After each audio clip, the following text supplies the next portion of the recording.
What's going on, folks? Wes Pruitt, 4-Star Sports Media. You are live at the Sports Buffet.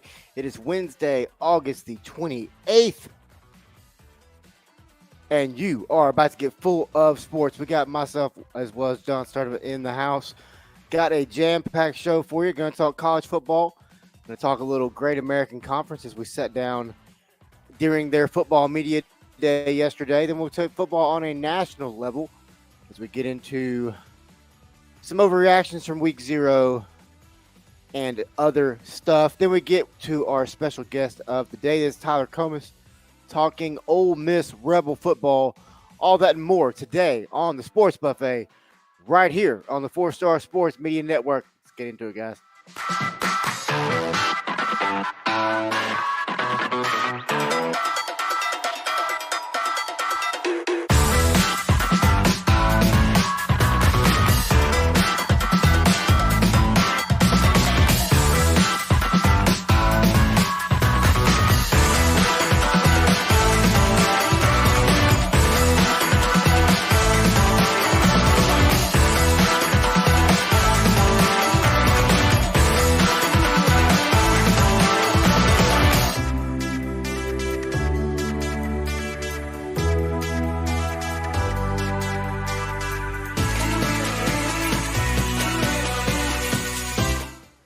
All right, welcome to the show. What's going on, John? Hump day. It is, man. It is. It's hump day. It's going to be a lot of fun. We got a lot going on here. Welcome to the show. Hope everyone's doing well. In case you didn't know, you can easily get yourself a little bit of a promo code off of Seats. Don't believe us? Head over to SeatGeek now. When you go to SeatGeek, create your login, create you an account. What you do, write that password down so you don't forget it. And then type in that promo code you see right there at the bottom of your screen, 4-Star Sports Media, and it will save you $20 off of your first ticket purchase of $50. That's the key number there, $50 or more.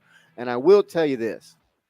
It won't take long to go find you a ticket, $50 or more on SeatGeek if you're looking at college football and other sports, as well as concerts. There's concerts on there. There's plays on there. You can go see Hamilton, go see Wicked, whatever you would like to do. But, John, let's go ahead and get into it, man. Let's start with the appetizer of the show. We know we do it in 3 portions here. You got appetizer, you got main course, and you got dessert. After all, it's a buffet, right? So, all right, man, let's go ahead and get it started. Burning question of the show is, how many games will you watch in college football this weekend? 60. How many games? I mean, you could just give me a number. You can say all. You can say all of them. But that's the burning question of the show. I don't even have an answer for this, John. I asked the question and don't even have an answer. I don't know how many games I'm going to watch. I'll answer that in the show before we go on break, or after we go on break. Yeah. All right. And poll question number 1 is: will you throw objects in week 1 during the game? When I'm saying throw objects, I'm saying like at the TV. Yes, no, always, no matter the week. Doesn't matter what week it is, 1 or 15, I'm going to throw stuff around the room. Question number 2. Will we see a coach fired prior to week 4 this season? I feel like we've asked this question in like 5 or 10 different ways. We just keep changing the number of weeks. But week 4, will we see it? Will we see a coach fired prior to week 4? Appreciate everybody watching and listening right now over at our social medias as well. John, yesterday was the GAC. We're gonna yak about the GAC real quick. Yesterday was the Great American Conference media days for 3 different sports in reality. It was football, soccer, and volleyball. We were on the football portion. And, man, did we get some sound bites from some people. No, great job yesterday by Eric Moyer and the guys over there at the Great American Conference. Great little Zoom call yesterday. And then, see, that's the easy thing, man. You can easily do Zoom calls with these guys. I understand it's live, it's in person. You can still throw Zoom in there. At least let somebody listen to the conversation. But John, we had a great conversation yesterday with numerous coaches, but one of which being Todd Knight from Washington. And I asked Coach Knight about current state of college football. Now, let's not forget, Todd Knight is the AFCA. It's the American Football College, or the Association of Football Colleges of America, right? He's the president. Little bitty Arkadelphia, Arkansas, Todd Knight. I say little bitty. It's a massive powerhouse at the D2 level. Mm-hmm. But he's the president of the AFCA, right? So I asked him and his players. Actually, I asked his players. He just chimed in afterwards, but I asked his players about current state of the college football, the NIL transfer portal. What are things that OBU or Wichita Baptist does to keep them on campus? Well, Connor Flanagan, wide receiver for the Tigers, would speak up and very maturely answer the question. Well, then Todd Knight would stop and go, "Hold on, I want to interrupt you."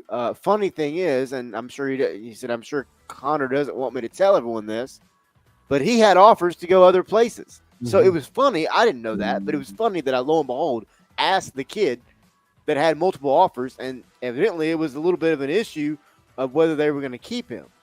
Now, we saw linebacker Brett Carew from Oklahoma Baptist come over to the D1 level. He's now playing at Memphis. Um, you see it all the time, right, John? You see D2 kids make the leap up. But you would hear Todd Knight say, "Hey, it happens everywhere, but we've built a standard here, and these kids want to come here for more than football, for more than school. In a lot of aspects, it's these kids wanting to come there to get a faith-based education." Mm-hmm. Um, what's your thoughts, real quick, as we get started, man, on what not only what Flanagan said yesterday, but also what Coach Knight had to say? They both nailed it out of the ballpark. What I mean by that, they hit a home run right off, or walk off home run style, or whatever you want to basically call it. To me, they did. I appreciate you asking those questions, especially too, because you see that happening a lot. You see a lot of people going from D2 to D1, D1 to D2, and you see that happening a lot right now. And you said his name was Connor, right? The receiver that could have gone somewhere. So Connor did bring up what that school means to him statistically. It means a lot. It's going to be either a husband one day. He's going to be, of course, he's already a son, and then he's also going to be a leader down that road. So for him to stay at that school as long as he has, it just kudos to him, man. Like, you don't see that very often. He brought it up to him. I mean, he brought it up to y'all individually also. So I'm I'm not I'm speechless in a good way because they both Yeah, nailed it out of the ballpark. hundred Like the coach percent. brought up, the coach really didn't have to do that because he can keep his private life, like you said, private. But you see it happening a lot more these days where if people are not satisfied, they're gonna leave. Bottom line. Yeah, 100%. I definitely want to get Coach Knight on and talk about nothing with OBU football. Right. Completely outside of that, I want to talk to him about the current state of college football. Um, you know what? I That may be a new something down the road, like a varsity views or something, where you just talk about different aspects of college athletics from an outside of the game perspective. I like that. I don't know, but yeah, we will have. Trust me, we are going to get Todd Knight on and talk ball. Excuse me, at some point in time this year, and we may pop up in Arkadelphia, Arkansas, at some point in time this And I'm year. sure Todd Knight has Freaking, had better job offers also, but he refused to take them because I he's a mean, legend there right now. he's a legend, man. So there's an article right now out at fourstar.live if you want to go check it out. Didn't really push it a lot, just kind of put it out there, put a couple little blurbs out. But in there, I talk about Todd Knight got to Wichita Baptist in 1999, starting their first winning season. Right. Their first winning season, was in 2008. And from 2008 until now, they've had 15 consecutive winning seasons. That is the most in the state of Arkansas at any division. I'll say that again. Most in the state of Arkansas in any division. 61-6 in the last 6 seasons in the regular season. All right, John. Man, we got, you know, you just seem to nail these guests. I don't know how you do it, man. But real quick before we get him in here, I want to talk about biggest sleepers in the country because I think the team that we're going to talk about with him is one of the biggest, and they're not really a sleeper, but I think they're a team you have to look out for in the SEC. And as I've stated previously on air, I think this team wins the SEC, and I think they go to the playoff. I think they're that talented all the way around, all three levels of the game. But let's go ahead and get him in here, man. I'm talking about Ole Miss, by the way, folks. Talk about Ole Miss. Let me go ahead and get him. Ole Miss. Tyler, thank you very much for joining us today.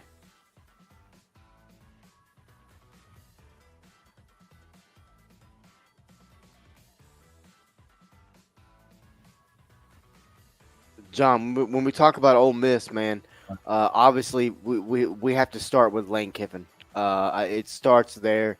Um, he does not like Coke, by the way, either. I noticed recently he was very, very open about speaking um, against the Coke product, how much sugar is in it, things of that nature.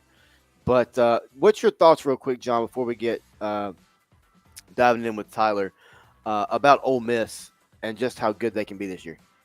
Yeah, Lane Kiffin. Whenever he got hired at Ole Miss, I thought that was a home run hired by the Ole Miss athletic department in general because I really thought the way that he handled. I mean, people were still mad the way they handled Tennessee, leaving Tennessee and going to Southern Cal and whatnot. But with a high-powered offense that we're used to seeing at Lane Kiffin, I think that was a home run hire. And now he returns 10 offensive starters and 10 defensive starters on defense. And people are predicting them definitely in the SEC championship. The more predictions I see and make that playoff in the top 12 playoff bid. And right now it's either going to be like an 11 seed or possibly a 10 seed, I think, is what people are predicting Ole Miss right now. And see, I mean, I have Ole Miss knocking off Georgia in the conference championship, and I mean, you win the SEC, I think you get a bye. I think you're sitting in one of those first four slots. Um, and like I said, that's just where I see the playoff. I could be completely wrong. Mm-hmm. Wasn't wrong on Georgia Tech, Florida State last week though. Nope. Nor was I wrong on the Montana State game. But anyway, um, let's go ahead and get into Ole Miss. Tyler, can you hear us? Okay.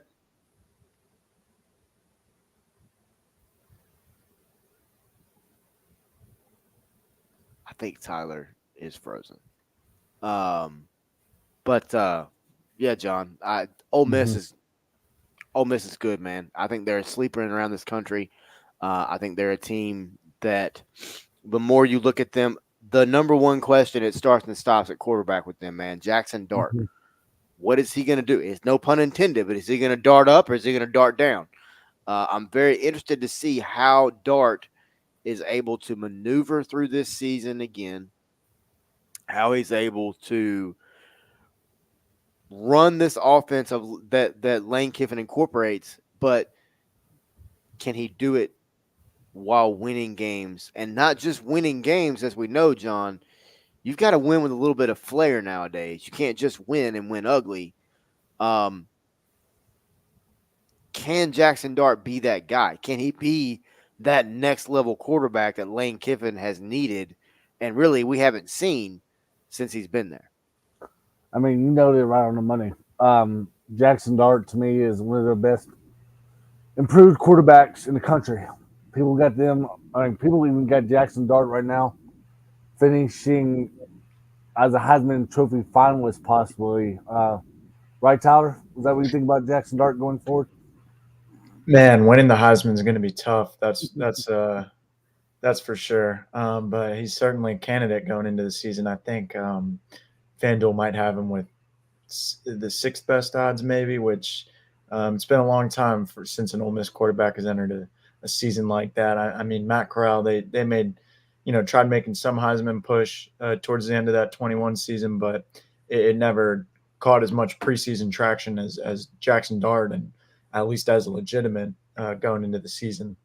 I mean, people were even, to be honest with you, calling for him to be benched at times a couple of years ago, if I remember right. And they're like, okay, let's bring our backup quarterback in, just the way that he was not producing at an SEC level, if I'm not Yeah, mistaken, still. Because, people are, I mean, again, when you're throwing the ball 45 times at half, it feels like, yeah.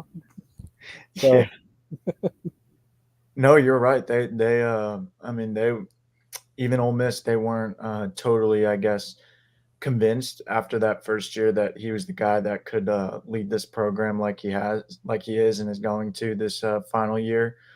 They brought in Spencer Sanders, a 50 plus game starter, I think, at Oklahoma State, and right. I think that move honestly kind of changed the trajectory of Dart's career too. I think Mm-hmm. just the fact he was never handed the job honestly till this past off season, till he had a breakout year. But he had to compete with him till about week one, I want to say, last year. And he wasn't thrilled. Lane Kiffin wasn't naming a starter publicly, at least, on game week. So he's definitely come a long way. And I think that competition really pushed him last year. I do. Agree 100%. Go ahead, Wes. What was that? I said, I'm talking to my co host, Wes, for him to go ahead and ask you a question. Gotcha. Yeah. So Tyler, when you look at Lane Kiffin, obviously he's a just magnet for saying enigmatic things off the wall in a sense. As someone who covers this program, is he one of those guys you just kind of ask a question and sit back and get your popcorn ready, huh, per se? Yeah, it depends on the question. I'd say maybe how much he likes you too. Might vary on the response there too, but um, I feel like honestly he's matured a lot. And maybe mature is not the right word, but changed a lot these past couple years.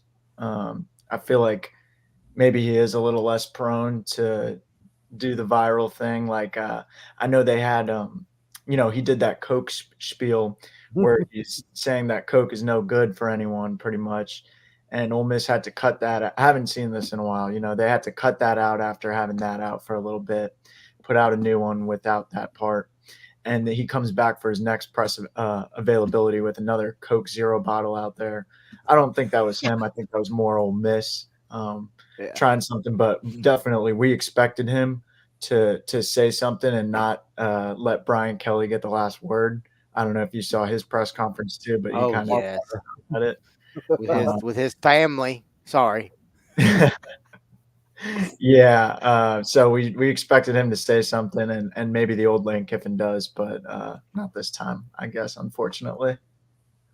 We would see the father of Lane Kiffin, Monty, pass away right just before SEC media days, and we would see the entire conference, and not just in the SEC. I mean, other conferences or other coaches around the country would even make statements about Monty and just how he affected not only them as a coach, but programs and the game of football for that matter.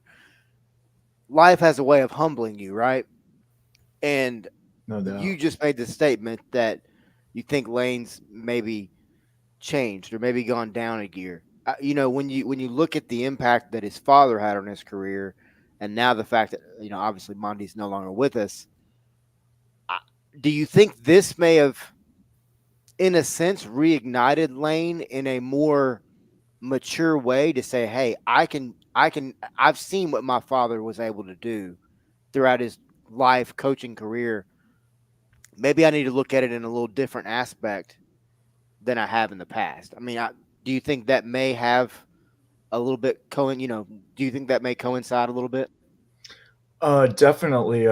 Recently, these past 2 months, I think it has. And earlier this week or this weekend, I should say, he brought on Chris Kiffin onto his staff as an analyst, and he talked about how that definitely makes his dad like super happy.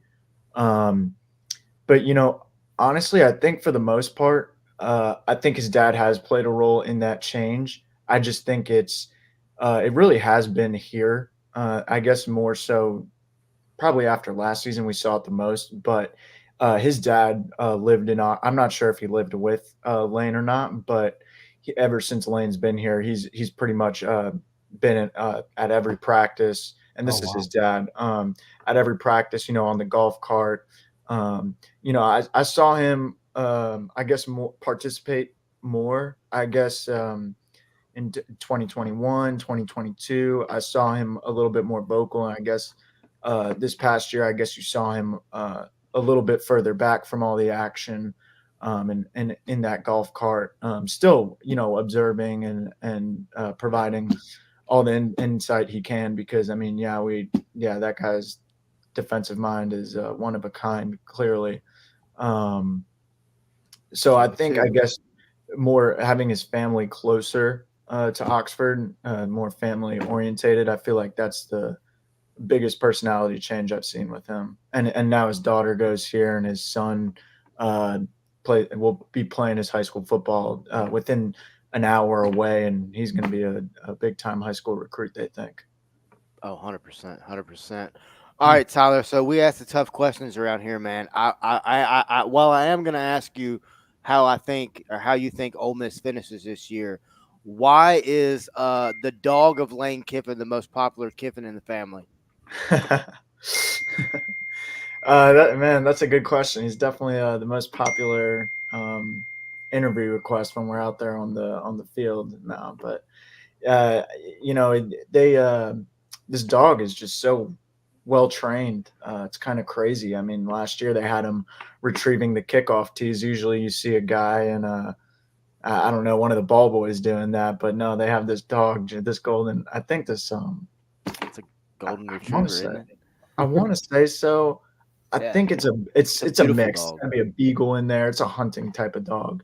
Uh, so it loves the kicking tee, and apparently he's got a little bit of an injury, so they're not sure about his status this week. Oh no.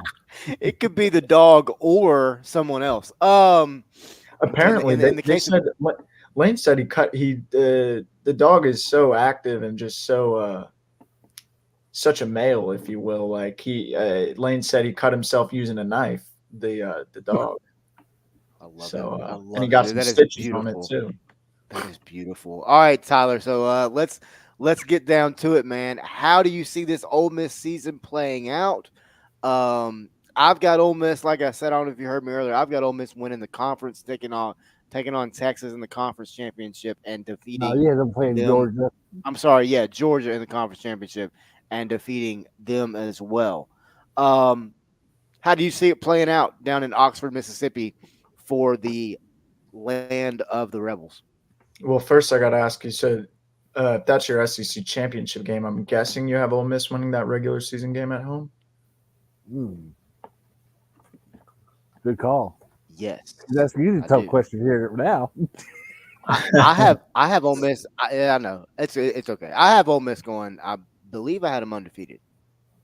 Okay, yeah. That I mean, hey, our publisher Wow. he has them going undefeated too. Actually, I think the first part of their schedule really is a breeze and is kind of like preseason for this team at least.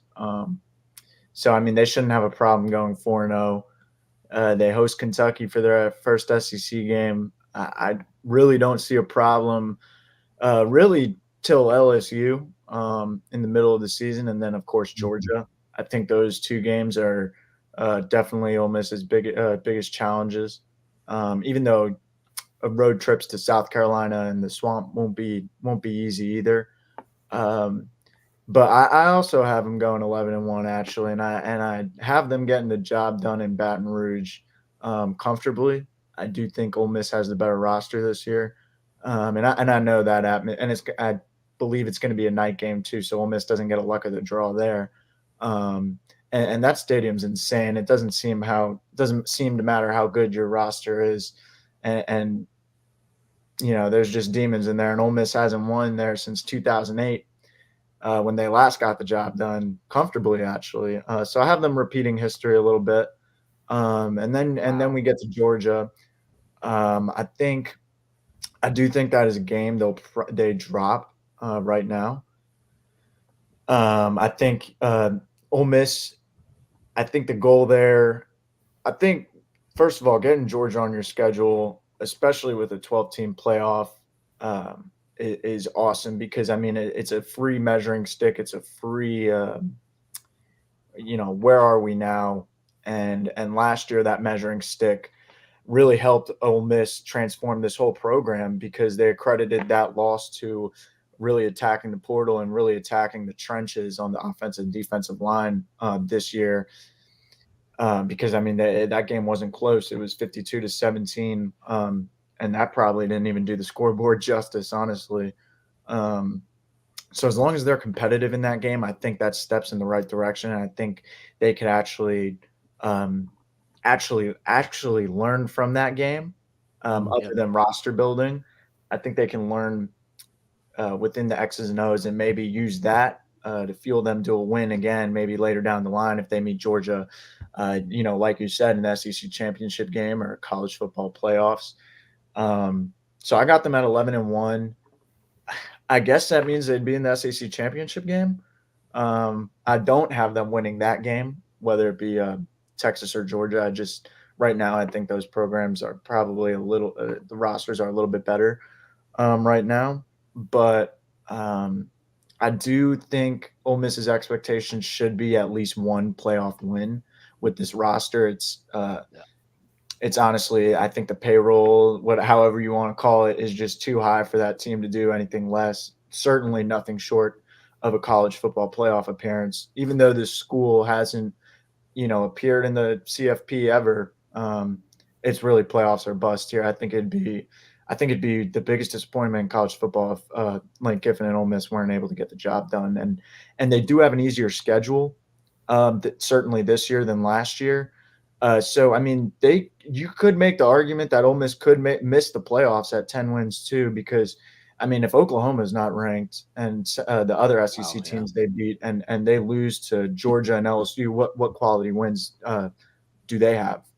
Probably in the eyes of most college football fans and the CFP, voters. So that's how I see it shaking out.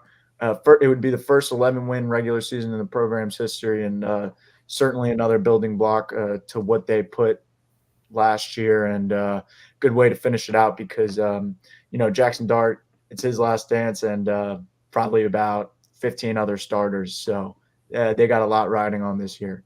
Man, he nailed it Man, for me. coming with the freaking stats and nuggets of information. I'm loving it.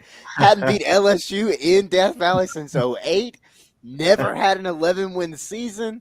Haven't had a Heisman quarterback since Matt Corral. There was a guy before Matt Corral, and I'm trying to remember his name. John, help me out. Was Oh, it was it Bo Wallace It or was Bo Chad Wallace. Kelly? yeah, Exactly who it yeah. was. Bo Wallace had a little bit of Heisman push his senior year. I don't know if y'all remember that, but Bo had a little bit. There was some Heisman merchandise and such out for Bo. Now, I mean, as far as the school pushing him, I don't know that the school really did it, but definitely there was some fans that were out there screaming, "We want Bo for Heisman" and such. Um, Bo wasn't. I mean, I don't know, man. I go back to Eli Manning. I don't know that you've had a quarterback there since Eli Manning that could, on a national level, have media guys going, "Hey, this guy, you may want to watch this guy." You know what I mean? I mean, and Jackson's one of those players, and 100%. there's numerous guys around the country like that. Um, John, wow, man, what Tyler Hey, came with he took my record killer too. nuggets, dude. I have Ole Miss finishing 11-1, Tyler too. Um, I couldn't find it. I think they beat LSU. Like you said, they got more athletes in this game for LSU. But with non-conference game, do you see a trap game for Ole Miss other than the Furman game, of course, this weekend? Because nothing against Furman. I know Furman's got one double A. good background, in Furman. But what other non-conference game do you see a trap game? I see Georgia Southern possibly giving the Rebels a good game because of Clay Hilton's background.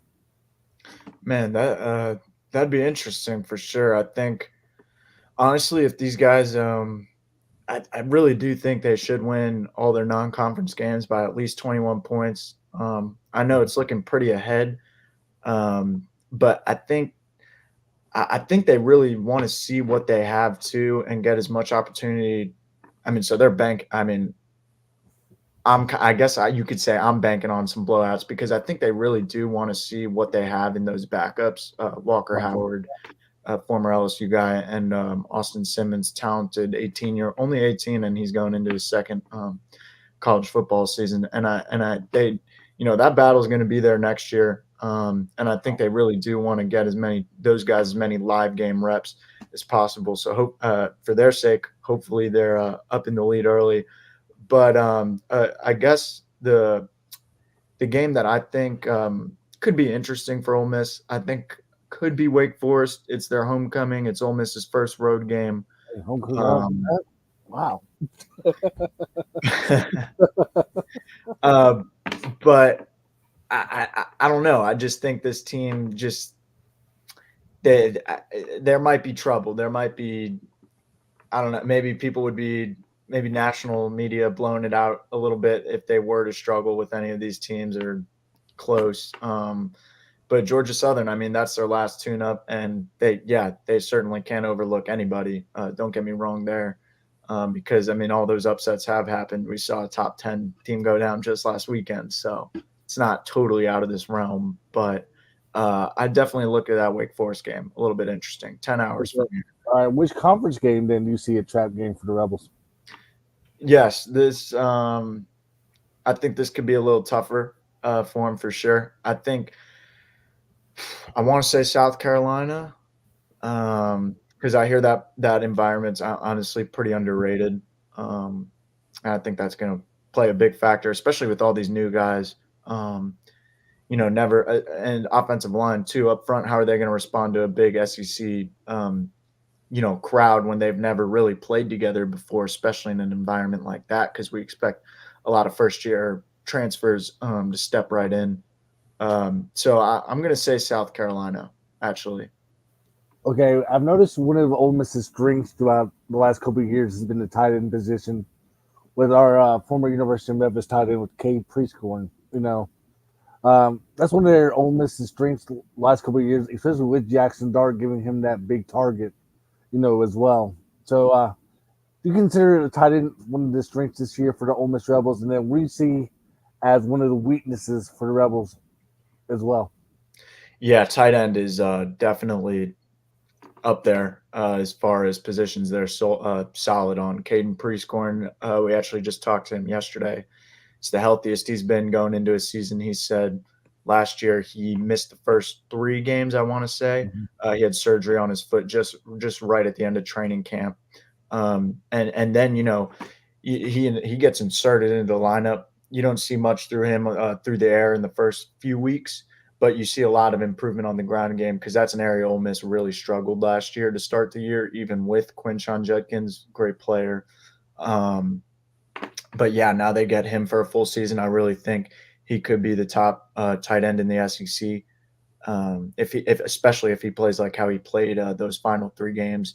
He finished the year with offensive MVP at the Peach Bowl with over 130 yards, 2 touchdowns. I mean, he really started to find his groove in that offense through the air, and he brings another dimension on the ground too that you won't see brought up too much because there's no stats on that, of course. And one of the weaker and you know what? And right behind him, they just got a transfer. I think he's a junior this year, Virginia Tech, Daquan Wright. I think he's an NFL guy too. I think you're going to see a lot of 2 tight end sets with him. But he's also a player I expect to be back for Ole Miss next year, which is big for them because obviously they won't have Caden.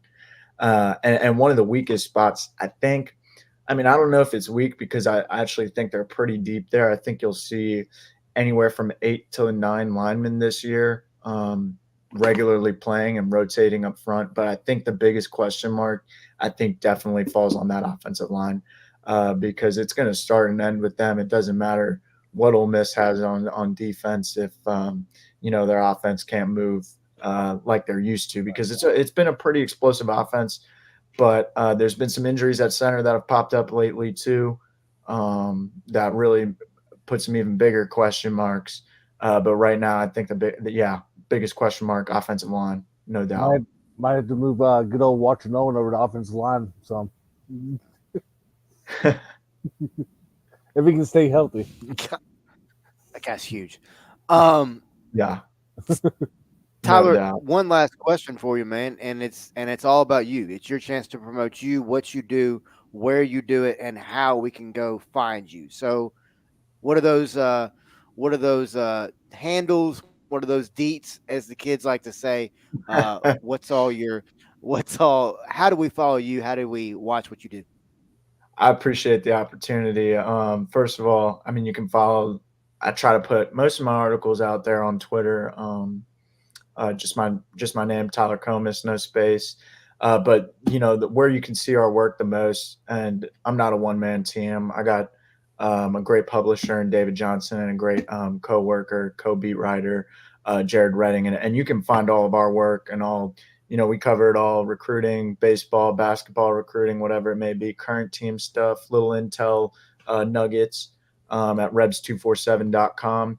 And lastly, I host a podcast, the Rebel Rundown. Try to get that out once a week, just little tidbits here and there about Ole Miss, game by game, that kind of thing. But definitely the best place to find all our work is rebs247.com. And one more thing I want to say about Walter Nolan. I hope this photo uh, comes up clear here. But yesterday, he posted a picture from their mock game, and gosh, I know it's a scout team guy, but he just tossed this guy.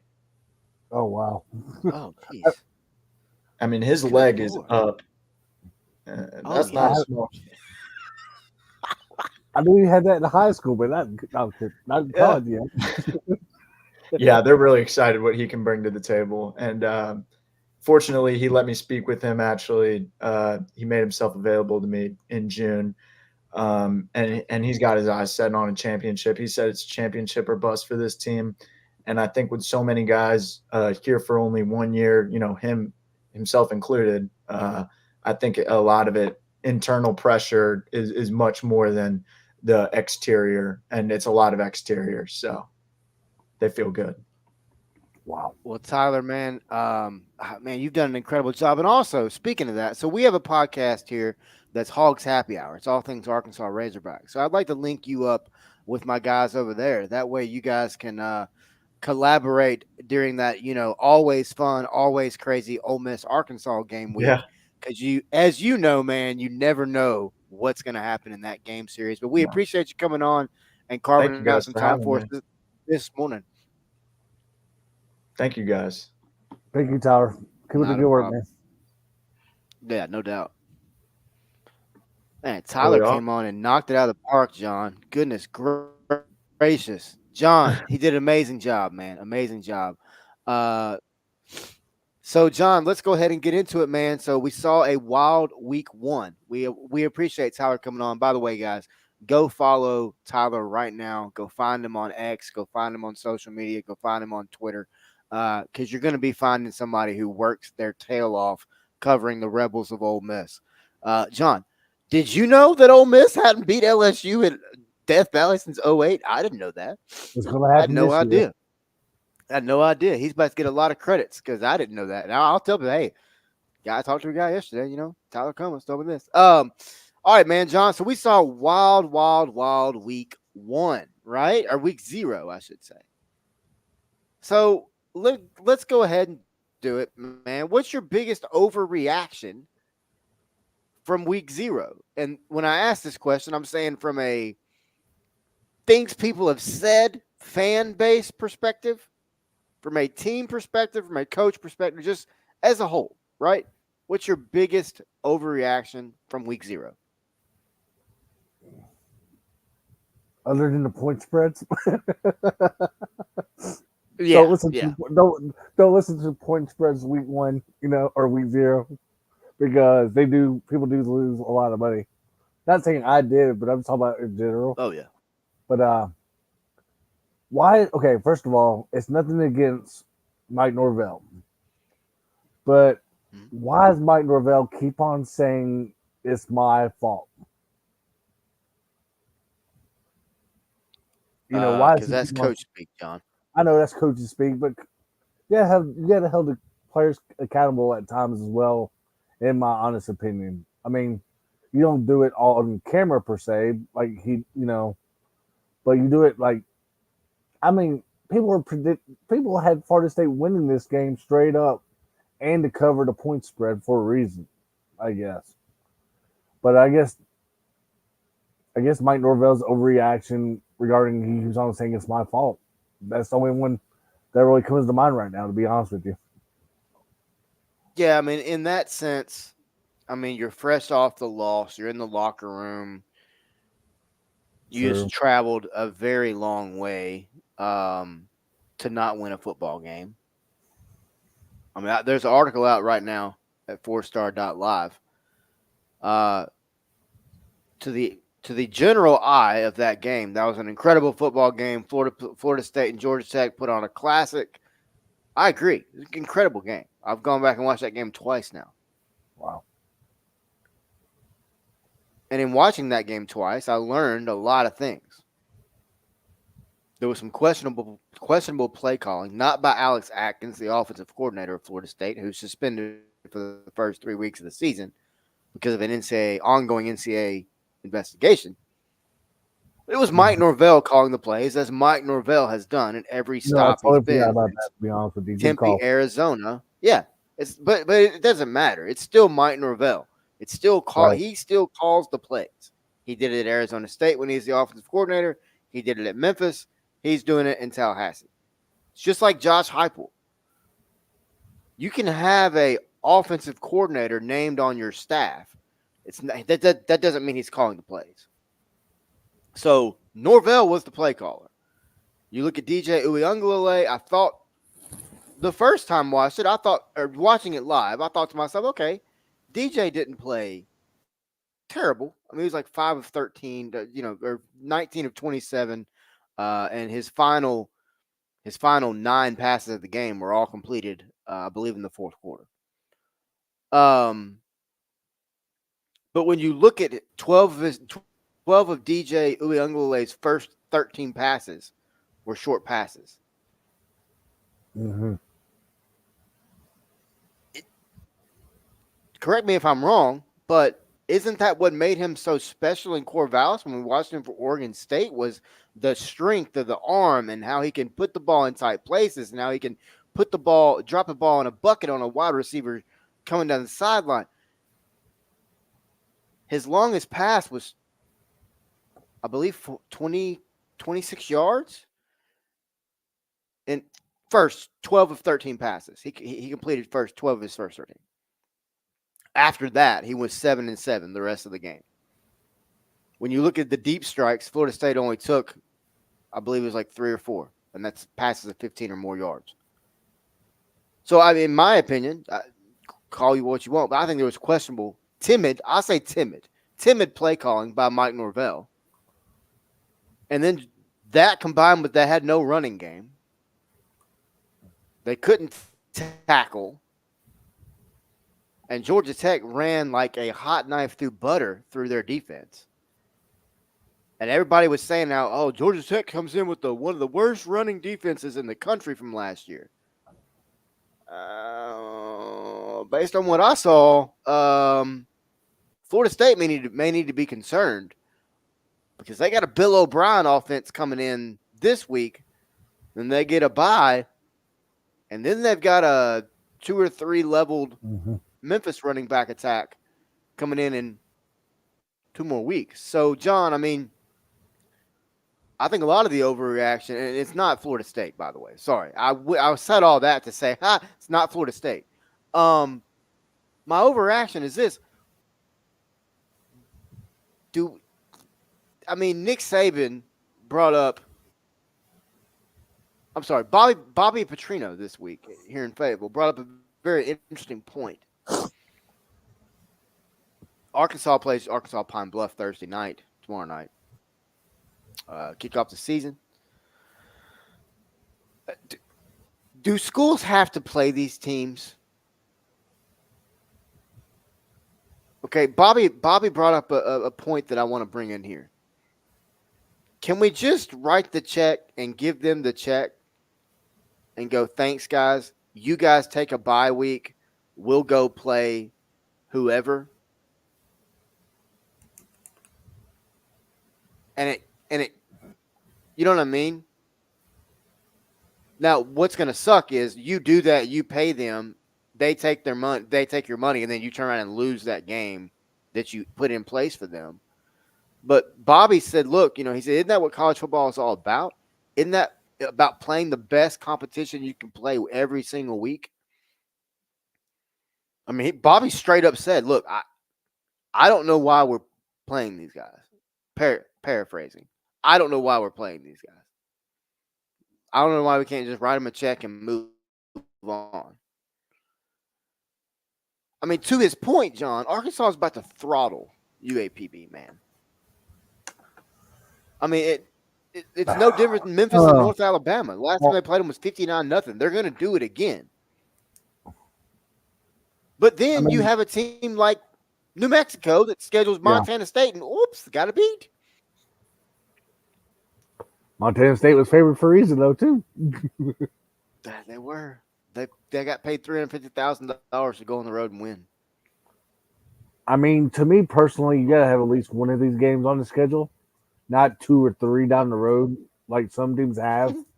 And years past and whatnot by playing a window way school and twice in one season per se, but I think you do have to have at least one of them. Me personally, I'd rather be the first game instead of the 10th or the 11th or even the sixth game. If I want to have it, I'd rather have it either in the middle of the season off a bye or the first game of the season. And I also think a lot of schools are doing this because I'm not saying, for example, you can see a North Alabama team like I mean, me and you talked about this yesterday. 61 newcomers on that football team at North Alabama.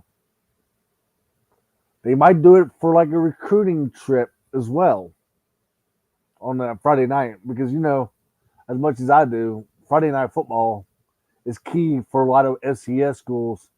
Not only for recruiting per se, they can come in the city that they're coming in and try to recruit these kids while they're here as well. Because some of these schools or some of these players are looking at like in North Alabama down the road as well.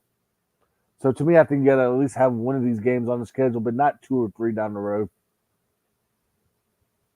Yeah, I mean, it's a question that's been talked about. I think for the last few years. I mean, FCS teams are there for a reason. They have their purpose. We got to Division remember two this. football has its Yeah, purpose, yeah. You got to and I remember this. mean, FCS schools have camps here. Like for example, Austin yep, P hosted a camp here in Memphis at a high school here in the summer. yeah, So I could there, I could. I mean, a lot of school like SCS schools come into the University of Memphis mega camp, for example. That's how they build connections with other schools by like looking at other players at this recruiting trip per se as well. So that's how they're building friendships down the road as well. That's one of the reasons I'm not overreacting that at all by just having one of them on the schedule. yeah, yeah. All right, man. Sorry about you. No, no, no, you're good. All right, up next. After watching week 0, did your mind on any team change that you saw play? Not after week 0. No, I think. I mean, Hawaii was favored by 40, and they kind of struggled in that first half, 14-14 with Delaware State. Delaware State finished the year 1-11, like we talked about last year, a few weeks ago last year. But Hawaii can still win 5 or 6 games possibly.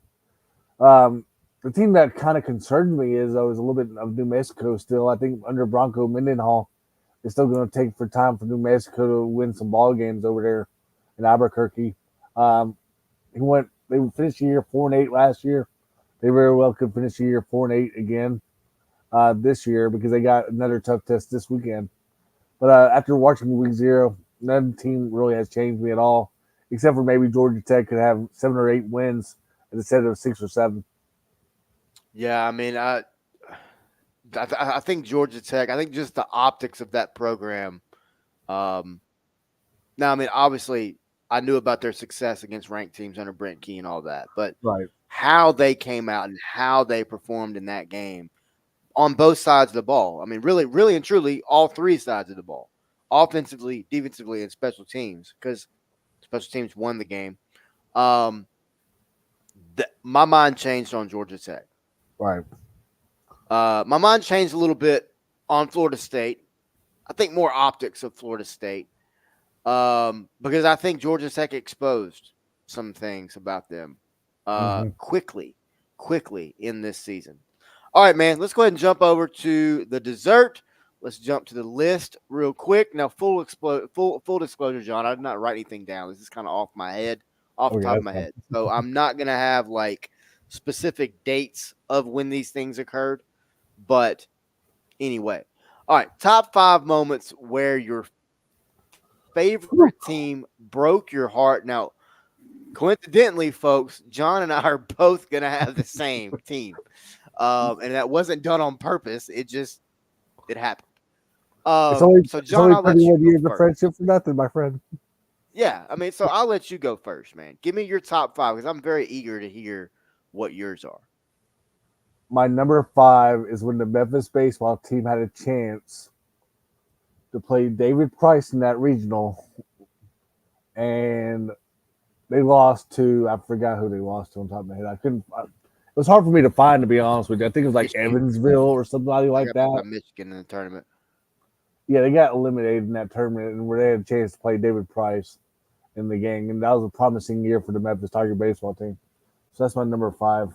Uh, my number 4, University of Tennessee versus University of Memphis back in the day. Shout out to another Skip School Friday edition. When I went to UT Knoxville to see Memphis up 16-10, 3 minutes to go in the game, and T. Martin throws like a 50-yard Hail Mary down the sideline. It wasn't in the end zone; it was like a full down Hail Mary for them to win the game 17-16 on that drive.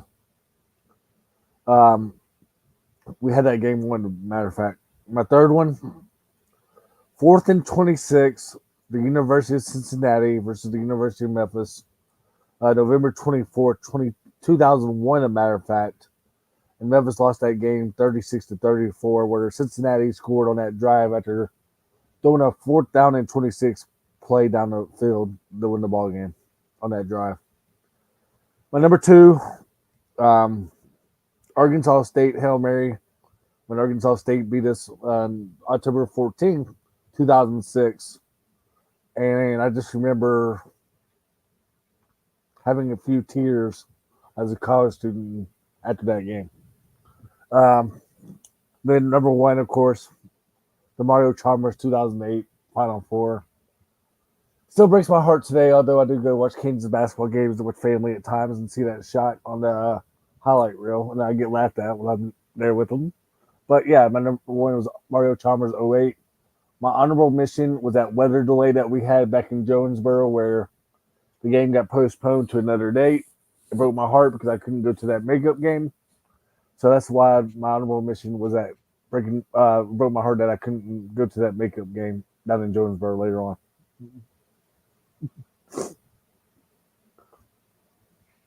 I hope I Yeah, didn't the take. old I game hope where I they didn't take any rescheduled it for like a Monday afternoon or something. or like a Tuesday afternoon on a short week or something like that. Uh, yeah, I think you only took one. That was the Arkansas State early 2000s. Yeah, Um, the Hail and Mary. that one hurt. I don't know that I've ever seen. I've seen my stepdad madder than that. I've made him madder than that. But Yeah, football wise, he was pretty daggone pissed. there's five numbers Um, around it. dude, he was livid, man. So mine are a little bit different, man. So like, I was at Tennessee. I want to say it was what 04, 03. What year did we go up there? All right, I'm listening. Keep on. I was Up there with in '98. I was there in '98 because that was the pass in the back of the end. No, I'm sorry. This is the game pass in the back of the end zone. D'Angelo Williams was hurt. It must have been '04. D'Angelo Williams was hurt. Oh yeah, Joe Doss came in, ran his ass off, um, and then we got beat in the back of the end zone on a pass caught in the back of the end zone by Tennessee. I was there. That was at Tennessee. That's my number five. yeah. I was 04 because I Man, went that for a college visit for my brother. yeah, yeah, that was '04. That was fun, man. That was a fun trip. Game was rough, but that was a fun trip. Um, Number four, man. It's got to be the Houston game from what last year, 2 years ago, whatever it was. Oh yeah, when you're up by like 20, yeah. Yeah, you're up by 14-12 with what seemingly felt like 30 seconds to go, and you lost. Um, that one hurt, man. That one stung. The GMAC Bowl loss, I don't know why. That's always just stuck with me. That's my number three. The rainstorm. Uh, it's cold as crap. It stormed. D'Angelo got hurt. It was against Bowling Green. It was Urban Meyer was the head coach. Um, I'm Snowing trying to back think of the here. quarterback they had at the time. He was good. He was good. I can't think of the name. They wore those UPS brown colored uniforms. And that fluorescent orange. Yeah. Yeah, no, Bowling Green. That loss in '04, I guess. That was rough, man. That one hurt. Just because like I distinctly remember D'Angelo going down. Like Hmm. I mean, and just looking around the Memphis fan base and just seeing fans come to the realization that an era that we will never forget was over. You know what I mean? Like you had to move on, and it was just I don't know. That will always stick in my mind. Um, Number two, That was his junior year, by the way. Matter of fact, you're right. He did break his leg in the Bowling Green game. yeah. Um, Number two, it's and I don't even want to put it on. I mean, I didn't even want to put it on there because I didn't even want to think about it. But it's the national championship. Hmm. Um, I, I mean, I'm just gonna leave it at that. I don't even want to talk about it. I already did for you, so it's okay. Thanks. Yeah, you're good. And number one, man, I'm trying to remember. I know it was a basketball game, Hmm. and I know it was either it was one of two things, man. It was either like Johnny Jones, Tick Price era. I think it was, but it was a basketball game. I know we were wearing those stupid black uniforms. It may have been Cal. It was against Wake Forest. We were playing Chris Paul. And it was in New York. We lost. That one hurt, and and I know I feel like I know I'm going back there. Uh, that one there was the game in New York against Carmelo back in the day. That one hurt. I think we had those damn black uniforms on then too. Syracuse, Um, those were the days. Syracuse, yeah. I mean, but I'm telling you, no, that Wake Forest one hurt, man. I remember that one. I don't know why, but I do. I remember that one. A couple of honorable mentions are probably the Cotton Bowl. Um, Came so close. just because we had our chances. Oh yeah. And I mean, but at the end of the day, like, didn't really hurt. You know what I mean? Because I was like, you know what? You can't walk out of there with your head down. People were crying because they lost the game. Miss me with that BS. Come on. Really? Oh my God, we lost the Cotton Bowl. Shut up. Ain't nobody listening to that. I I mean, think I come think on that now. people were Memphis crying had because Memphis had their chance. right. I think the people were crying because it was such an emotional year in college Oh, football. I'm not saying that, but I Yeah, I'm mean just there were saying that's people probably out why. there that were crying because Yeah. they lost. Oh, okay. Yeah, I I don't cry because my team loses. Let me go ahead and say that too. But we're on the Yeah. broke the heart thing. I I cried when they beat Cincinnati for a conference championship in 2019. That was pure Okay. emotion from the win. Yeah, back That to was a back week. exactly back to back weeks at home. Desmond Ritter. Um, yes, Desmond Ritter. But I cried because I had emotion about you know things. Right. I didn't cry when we lost in '05 or in the national championship in basketball, and I lost money on that. Mm. I, you know what I mean? Like not a small amount. I mean, I'm invested in the program, but the whole we take it personal. We honestly offend other people by there's no need in that, and that's around the nation. It's not just Memphis. It happens around the country. Why? There's no point. Because guess what? As good as your team is right now, well, whoever the team is, as good as your team is, or as bad as your team is right now, a coin can flip and you can go the other way. Don't believe me? Look up 2010 Memphis Tiger football. Get back to me. Mm. Mm. I was Mm. there every home game. So for everybody that's for Memphis example, yes, this team's been to 10 straight bowl games. Yes, this team is really, really good and under Ryan Silverfield, under Mike Norvell, and under Justin Fuente, besides the beginning of Justin Fuente. But let's not forget, like, the, Rex Dockery, Chuck Stobart, Rip Shearer, Larry Porter, even. As bad as Larry Porter, that team was, there's still players, there's still individuals, there's still student athletes that came out of those football seasons better men.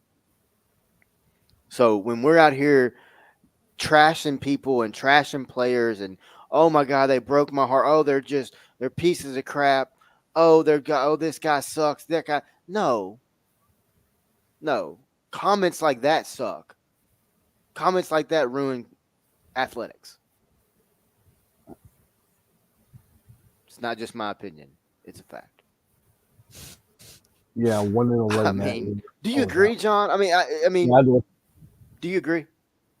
Yeah, I do. Especially when you got family and all that on social media platforms, and I've seen it firsthand regarding some players in general's parents are on Twitter/X, and then for all you know, um, it's just like from a recruiting perspective for high school kids. You don't want to talk about a high school kid or something, and then next thing you know, it's going to hurt his recruiting chances down the road too. Well, I mean, and what I love is y- they trash the high school kid because the kid doesn't come to their school. Yeah, And then you look up and that kid goes, takes a different path. By the way, that's that kid's decision to take that path, not yours as a fan. He goes and makes this decision, right? And it's, oh my God, he's so stupid. Why did he do that? And then something happens, and then life happens, and he comes back and he goes to the program that you support. Oh man, it's my favorite player. Oh man, stay here. Let's be a man. Don't go anywhere else. This is the place to be. You didn't have that same energy when he was going somewhere else when he made the decision out of high school. hmm It's just like coaches. It's just like players now, man. It's just college fans need to get back into the love of the game and a little bit less of the love of the athlete. If that makes any sense. right, These kids are out here absolutely. playing a game they love. The coaches are out here coaching a game they love. What are we as fans doing? Are we watching the game from a football perspective? Or are we watching the game from a player perspective because all we hear about is NIL? All we hear about is transfer portal. All we hear about is, oh, Colorado brought in 66 new players through the transfer portal. He's utilizing the portal. No, he's not. Let's go look at the game. Let's go look at how it's affecting that campus. Let's go look at how it's affecting those players. So, I mean, I put this broke your heart up here for a reason because it's time. I'll say it again. It's time that fans, myself included, right, need to get back to watching the games for the games, watching the sports for the sports, and a little less more for the individual athletes. That's just my opinion. It's like a little rant I had planned for the end of the show. But 100%. do what? So I agree 100% with everything that you just said. Yeah. We'll be back tonight, Tigers Den live right here at Four Star Sports Media. We're going to be talking. We're going to talk a little bit of men's soccer to start off. We're going to talk a little bit of women's soccer, and then we're going to dive into football. It's game week. Tigers play Saturday, North Alabama. We're going to get into some history. Going to get into some stats, some trends, I guess you would say, of the Tigers coming into 2024 and under the Ryan Silverfield era. All that and more tonight, starting roughly around 8:30, 9 o'clock, something like that. Um, right here on the Four Star Sports Media Network, and then we'll be back Friday. Friday's going to be jam packed. We're going to be back Friday with another sports buffet, and then we'll be back Saturday, for sure, Saturday night, to have a little late night snack as we talk all things college football week one. As we break it down, I'll be back on with John and Blake for sure, and we may bring in a special guest or two as well. So all that and more this week. Plus, John's back this week. Blake and Week then we'll be back two. tomorrow. Yeah, week two. Blake and then we're back tomorrow night with Hogs Happy Hour as well. Man, we got a jam packed week. Also, Blake and them will be back tomorrow night. Blake and them is essentially a pregame show for the Arkansas game. So if you want to check it out, they've got a lot of great information over there that they've got stored away for this week's show. Nothing but stats, nothing but facts. Who needs hot takes anyway? So, Go check man, out JP at Torchy's also tomorrow. yeah, yeah. Go check out Jason over at Torchy's too, man. Get some really good tacos over at Torchy's Tacos. John Sturvett, I appreciate you, bro. Hey, we got the questions in the show. Oh yeah. Good catch, John. Good catch. All right. Real quick, man. Burning question of the show. How many games will you watch in college football this weekend? I am gonna I say got I will watch. over Oh and under. man. So let's see. I'm off work Friday. I know, right? I'm off work Friday, Saturday, Sunday, Monday. Um 4 days. Let's see. She'll sleep 2 of those at least. Yeah, I mean, I'm gonna watch a. I'll watch a good 20 games probably. I mean, I'll do some fast forwarding and stuff like that. I may Yeah, go watch just offenses, but I'll watch 20 games probably around college football this weekend. What about you? yeah, good call, man. I got 20 games on my DVR as we speak. Yeah. All right, man. So John, question real quick: will you throw objects in week one during the game? Yes, no, or always? It doesn't matter the week. No matter what the week is. You know, I'm not throwing like a remote at the TV and for break my TV, but I'll probably throw like a remote and just throw it at the couch or something. And then you probably yeah, look for it later type. But I'm honestly, man, I'm really looking forward to this season because I'm trying some woosah, right? I'm trying a little woosah this year to try to, a little relaxation as the games are going on. Because I don't want to get all worked up because, like I said earlier, I'm invested, but there's no point in really being emotionally invested because guess what? You're not on the field. You can't change the results. and who doesn't love Um, a early in the season? Yeah. So I mean, I've got a little flag that I've got downstairs. I've got, like I said, I've got a couple of flags that I'll throw. My dogs think it's a chew toy. It's not. So now I have to like just throw it next to me so that they don't run and grab it and then I never see it again. So yeah, I mean, I'm gonna throw stuff. Yeah, I mean, not in like not in like a anger way either. I mean, Yeah. you may make a big play and I may get excited and throw a towel. You know what I mean? Like Like, it are you just serious? yeah, he's rumbling and bumbling. But all right, man. Will we see a coach fired prior to week 4 of the I don't season? think we do. I think like we have talked about with JP and all of them on the show. I think it's going to happen like either week 5 or week 6 for a lot of coaches that they do. I think a team starts 0-4, man. I, that's tough. That's so tough. Especially when they're in Because you're their second year.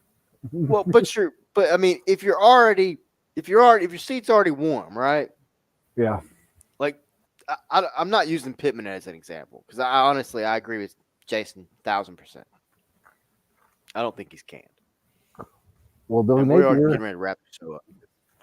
But yeah, like I mean, I think a guy like and I'm definitely not saying Florida's going to go 0-4.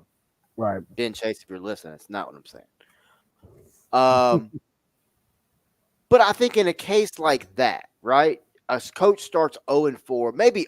I mean, I know the questions prior to week 4, but excuse me. But I think 0-4, 0-5.